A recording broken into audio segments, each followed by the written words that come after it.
So lately, I've been doing a lot of thinking on the subject of what is health. While it seems kind of like a surface level question, it's actually a very, very deep question. And I've had some really, really cool experiences come up from this dive into the philosophical understanding of what health is. The reason I got into this was initially because I was creating some slide sets for multiomics and just creating different definitions around what is multiomics, what is digital twinning for my company Theriome, because I'm trying to help physicians understand some of these more complex topics and put them in very easy to understand ways. But as I was getting into those, I was realizing that we have a very limited understanding of what health even is. And I think that's really well captured in the fact that we are increasing our spend more than any other country in the world by far to actually have a significantly lower life expectancy, but not only lower life expectancy, also an increase in chronic disease, chronic symptoms, which reflect on health span as well. So, despite spending the most money in the world by far on healthcare, we have lower life expectancy and we have lower health span. So, those are two really big aspects that I think we just have a dysfunctional understanding of what health even is. Because if our understanding of health was accurate with reality, and we were allocating resources towards that vision of health, we should see an increase in lifespan and health span. But exactly the opposite is happening. So I think our understanding of health, the philosophical understanding, is the reality that we need to check in with and understand deeper so that when we allocate our time, our energy, our resources, we can have a good understanding and a good framework for saying, is this really contributing to the factors of health, or is this something that's outside of that? Because understand, all medical models, regardless of the medical model, are first born in philosophy and born in an assumption on reality and the way the world works. And then science, medicine, tools, etc., are just validating techniques to say, does this understanding of reality match up with reality? So we first create an assumption about the world. That's our philosophy. And then as we have lived experience or we have experiences, then we go back and say, is that the correct view? If we have a pretty correct view, then we just kind of tweak and modify. But sometimes we have to totally start from scratch. And this is kind of one of those moments where I'm realizing I really need to start from something that's a bit deeper and go into this more so that going forward, everything makes more sense and everything is better, essentially. But I'm going to show you, so this is very much rough in the sense that these are pretty deep thoughts. These are pretty difficult concepts to play with, but I'm going to do my best to distill down what I've come up with so far, but understand this is not by any means the end of what I've done. And also I've had some really cool experiences with God over this that really just changed it's given me things that I can no longer unsee. Like my total understanding of the world is entirely different in a very, very positive way. And so it's given me so many blessings going through this. And I don't expect everybody to have that. It felt kind of like God just reached down and grabbed me and gave me an understanding of the world. And maybe I'll share some of that afterwards, but I'm just going to share with you some of these kind of rough ideas. I think this might turn into a book. This is definitely going to be a more full-bodied educational thing that we walk through. But again, these slide sets aren't even done. Like, this is really bad. But I just want to practice getting the idea out there and getting some feedback. I'd be curious what you guys think about this too. And again, these are rough slides. This is literally a draft, a very early draft of these concepts. So just understand that this is not fully fleshed out, but I do want to practice this and see what you guys are thinking.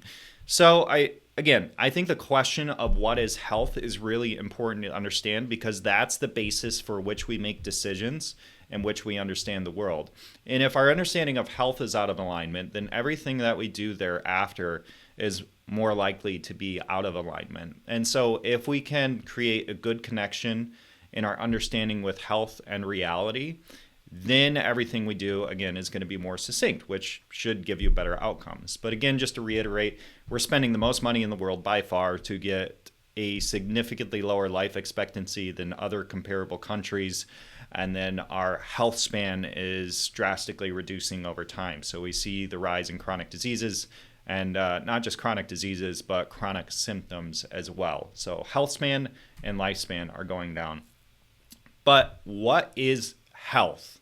If I were to gather a room of people, typically what they do is they give you these different words such as vitality, no disease, energetic, happy, pain-free, to create an image of what they think health is. But this is a very surface level understanding of health. It's not that this is a component of health. So I'm not saying this is totally devoid of health and this is totally inaccurate. It just doesn't give us the deep understanding that we need to really drive results and to really drive outcomes and to really understand our relationship with the environment. So understand that these things are byproducts of health. They're not health itself.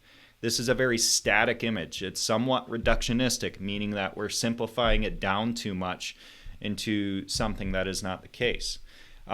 So as I've been thinking through this, and I'm going to walk you through why I came to this conclusion, but this is the conclusion I've come to, is that health is seen in the relationship between the person and the environment through time. So health is not an intrinsic factor of the individual. It is actually the relationship between the individual and the environment through time. And so this gives a very dynamic understanding of health and what it is, as opposed to a very static and surface level understanding. And this is, again, just a component. This is not the whole of things, but my goal with this is to give people a framework of understanding so that they can know if things are consistent with the idea of health or inconsistent with the idea of health. And I break this down into these 4 categories called SPAR, which is stability, plasticity, adaptability, and resilience, as I see as being the 4 fundamental components and continuums of what health is. There's a lot here, so we'll see how far I get in terms of unpacking it today, but if this is something interesting to you, just let me know in the comments. So you might know the old analogy: if a tree falls in the woods and nobody hears it, did it make a sound? For those of you familiar with this concept, you would know that no, it actually doesn't make a sound, which is really counterintuitive, right? Because if a tree falls in the woods and nobody hears it, well, there's still waves that are produced. There is still energy that is expensed from that tree falling. So wouldn't that be sound? Well, no, sound actually necessitates both the source and the receiver because it is the relationship between the two that is translated as sound. Without hearing, sound waves would just be waves. They would not be called sound waves because there's no basis for interpreting them as such. It is relative to the relationship between the source and the receptor. So, just to kind of reiterate this, if a tree falls in the woods and nobody hears it, it just puts out this energy into the earth, right? But if we didn't have the capacity to hear and that happened, we wouldn't say that's a sound wave. We would use other tools of measurement and we would attribute it to be something else. But because we have the sense of sound, then we say that's a sound wave, right? And so things, we understand them by their relationship to us. If there is no relationship, if there is no point of contrast, then it is one and the same thing. And this is getting kind of deep, but health is really the same thing there. It is not an intrinsic property of a person or a body. Instead, it is a quality that emerges from the relationships between the individual and their environment. So the reason this is important is because it starts to alter our understanding of what health is. So rather than the byproducts of health, which are pain-free, happy, energetic, no disease, vitality, we start to understand the things that create health. So in the world of business, this is called lead and lag measures. Lag measures are things like revenue. For example, revenue, there can be lots of other numbers.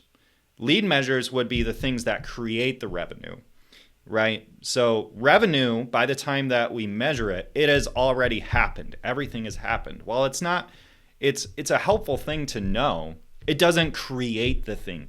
Understanding the thing that creates the revenue is the important thing to understand, because once we understand that, then we can create more. The same concept with health. If you just look at it as pain-free, happy, no disease, vitality, energetic, well, you cannot create more of those things because they are just the byproduct, the thing that happens, and you just got there by happenstance.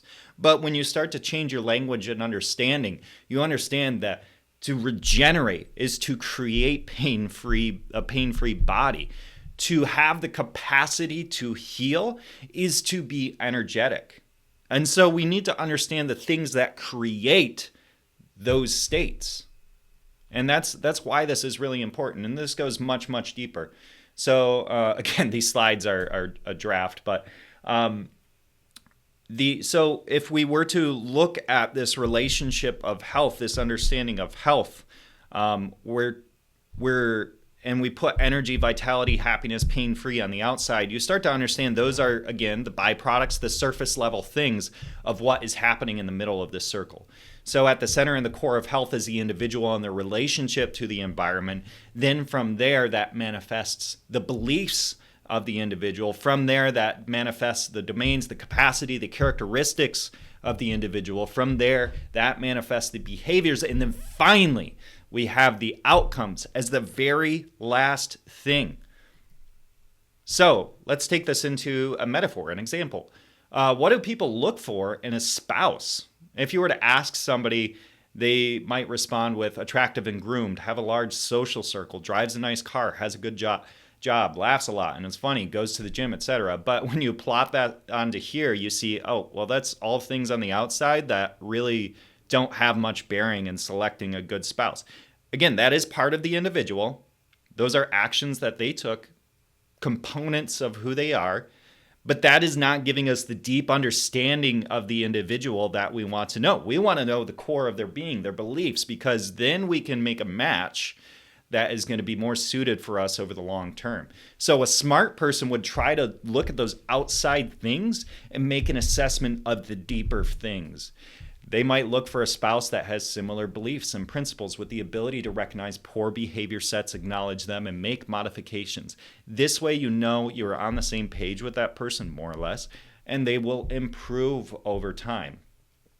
And so the fault that many people have is they look at the outer actions of the individual and say, I love them because they drive a nice car. Right? We kind of wince at that, like that's a terrible way to go about it. And it's obvious when we plot it into this, but it's not something that we really think about very often. And so we're trying to do the same thing with health, is like, hey, let's quit focusing so much on these outward appearances, these outcomes, these outside manifestations of what health is, and understand the things that create the outer manifestations.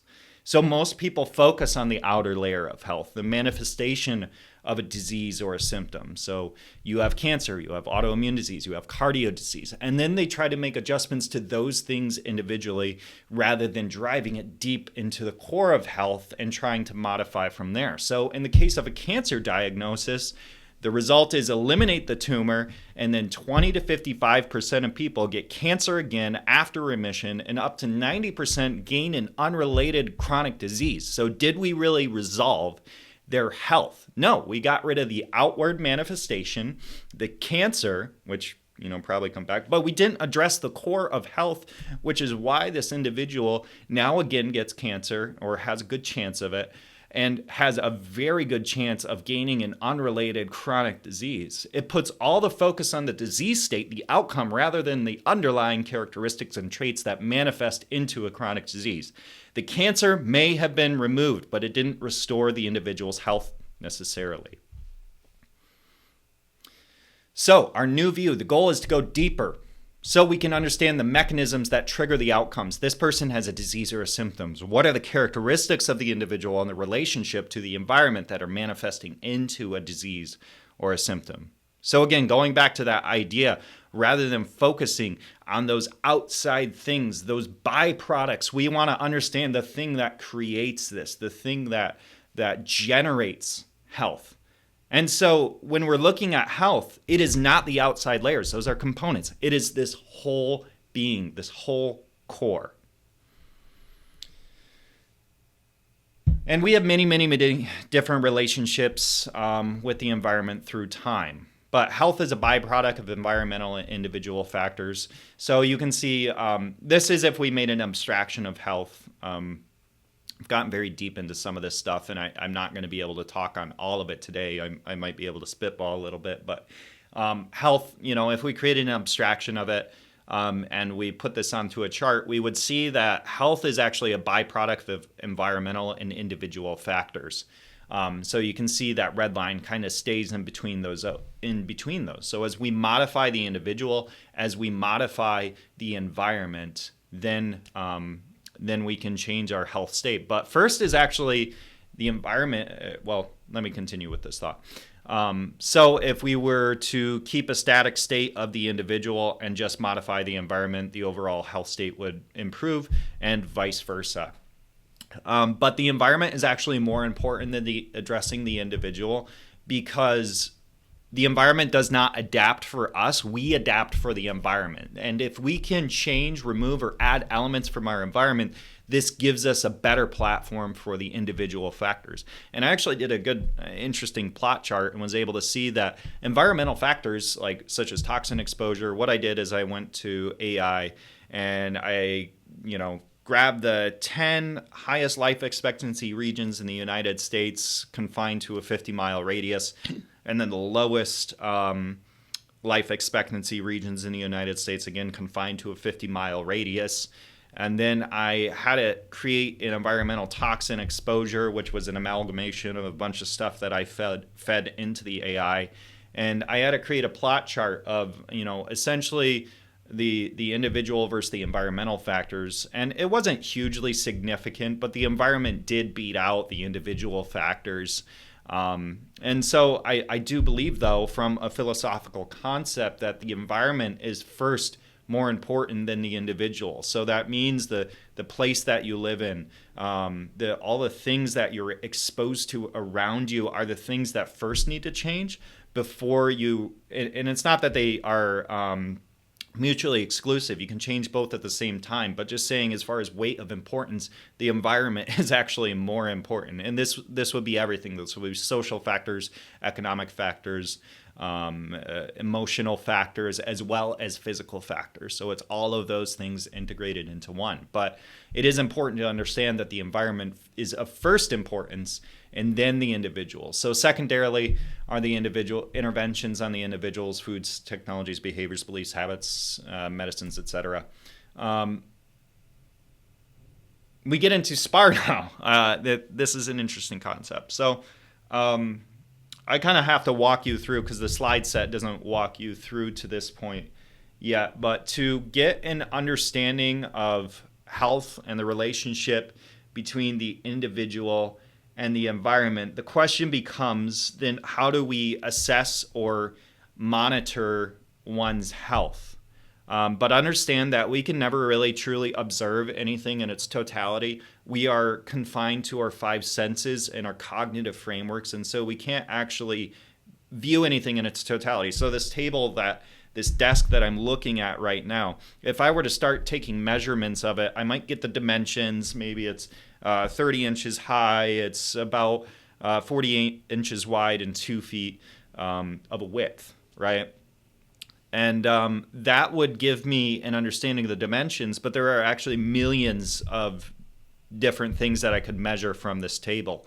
The electron spin rate of the different atoms that are in here. There's millions of different things. And so when I'm taking a measurement, I'm creating an abstraction of the thing itself, but not observing the thing itself. So the basic point of that is that regardless of how many biomarkers we ever, and this is ever, no matter how advanced we get, no matter how many biomarkers we collect, no matter how many units of measurement we have, we will never actually see health itself.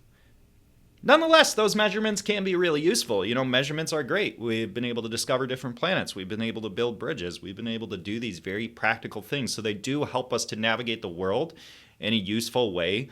But just understand that, you can never see the whole of health through the abstraction of measurements. It might help a car to go faster. It might help a bridge to get built, but it's still very much limited in what it can do. So anyway, what we need from here, though, is we need there's some slides missing here, but essentially to make an observance, you have to determine what are the most core components to observe. And I have written down in my journal here. Let me pull it up. Yeah, so how can I observe health? Well, you have data, and then you have translation of data, right? And the translation process in the context of health is just saying, okay, here's where you currently are at based on the data, and here is the difference between where you're at and where you want to go. That is translation. That's all it is. It's the margin of difference between your current health condition and where you want it to be.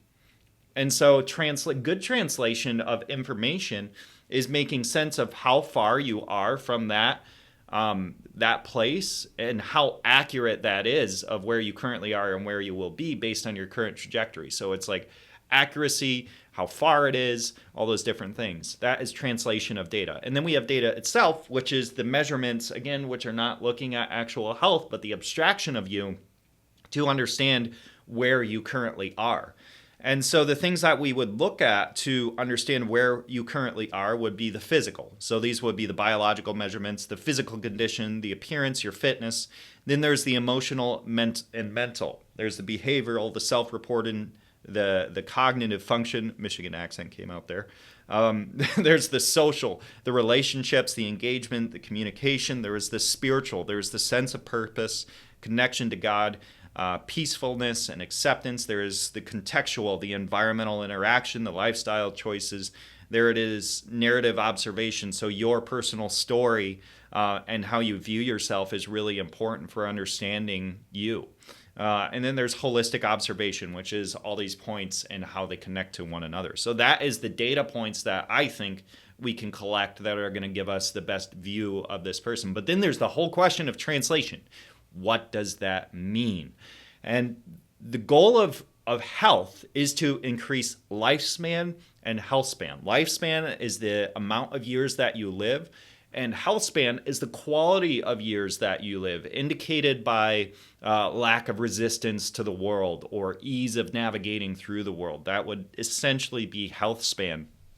And in translation, then we have to go and say, okay, what are the fundamental components of translation that are going to give me the best understanding of the margin and give me the most accurate prediction of where somebody can go? Again, this is coming back to the idea of, rather than the static state of the person, what are the things that create health itself? And so SPAR are the things, in my opinion, that create the best view of health.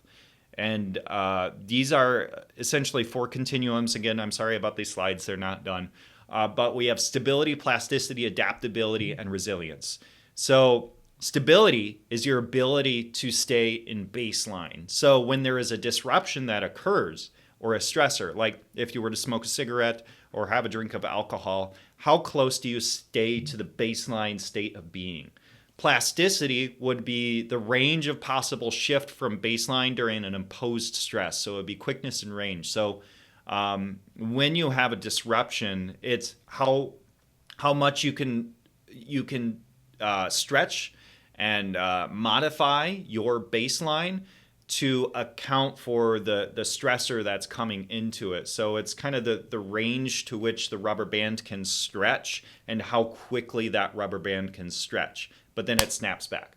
And then adaptability is the ability to change baseline states upon disruption. So this is more of a permanent thing, whereas plasticity is more of like a quick response. Adaptability is changing and morphing your baseline state in a more, not permanent, but a more permanent manner, a more long-term manner. And then resilience is the ability to return to the original state after a disturbance. And again, I don't think I have much for slides here, but just to give you a couple, and then I'm going to kind of wrap this up with, my personal connection with God and what I went through in that regard. But and this is not done. There's so much more that needs to be going into this, but just to give you some visuals on what these are. Plasticity, the red line is the baseline, and then plasticity is your ability to stretch. So how far you can stretch from that baseline in order to morph for something. Let's see here. What else would be helpful?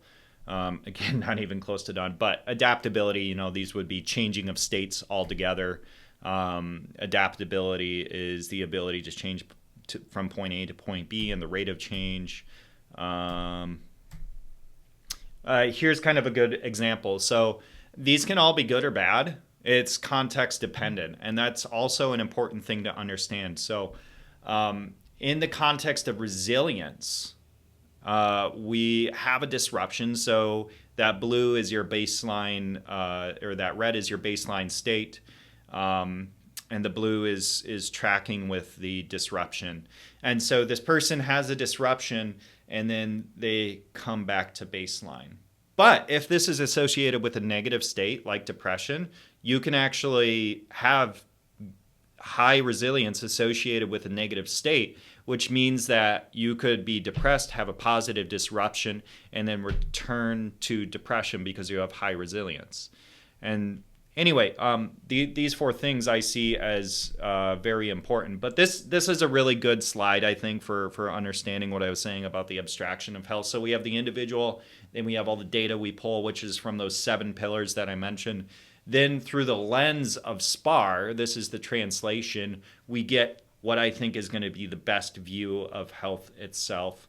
And so rather than understanding somebody and their individual biomarkers like their homocysteine or a particular microbiota, I need to understand how that portrays to SPAR, if SPAR is the thing that increases health span and lifespan.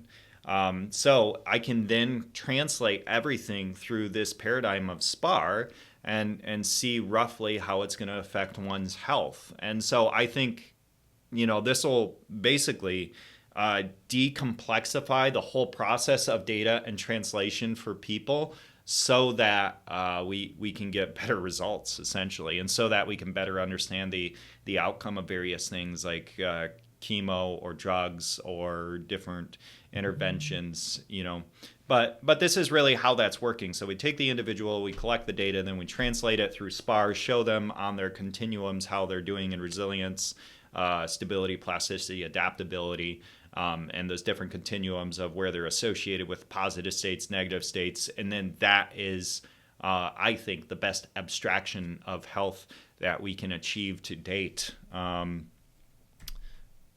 I don't think I'm going to go too much deeper into this, but what I would like to share from here is a little bit disjointed in the sense that it's not directly correlated to what I was talking about. But as I was kind of going through and trying to understand the core of being, there was the physical aspect of the person, there was the mind, there was the spirit, and then there was God, the source. Obviously, I am coming at this from a perspective of God exists, right?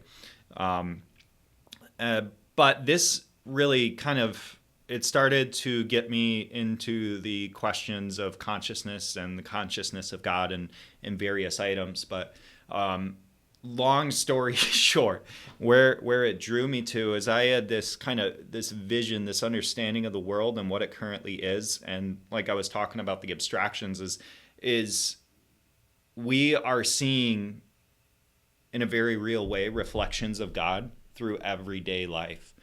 And so I had this moment where I realized this beautiful allegory is being laid out in front of us, and we are experiencing it in real time. So when a man loves a woman and they have a child, and the mother feeds the child off of herself, and the man is providing and protecting for the family, this is, and it's all an integrated unit for the cohesion of connectedness and oneness.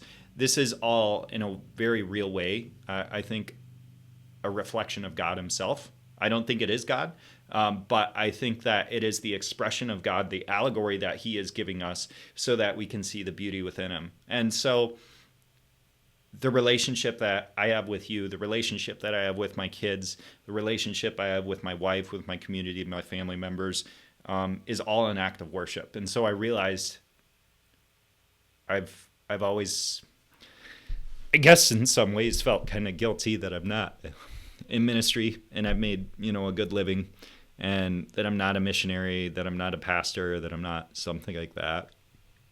And I realized that's not what I was called to do. And my life now, all of what I do is an act of worship. And therefore it all has meaning in a really powerful way. And so it's hard to explain. I know this is going to sound super woo-woo, all of this. But it's just been so impactful for me to see that everything I do is an act of worship to God when I am operating within the design that he created. And it also gave me a view of that sin is just operating out of design, out of what he created us for. And so it made me excited because I get to choose connectedness with God through choosing connectedness with my wife, through choosing connectedness with my kids, through doing business with integrity.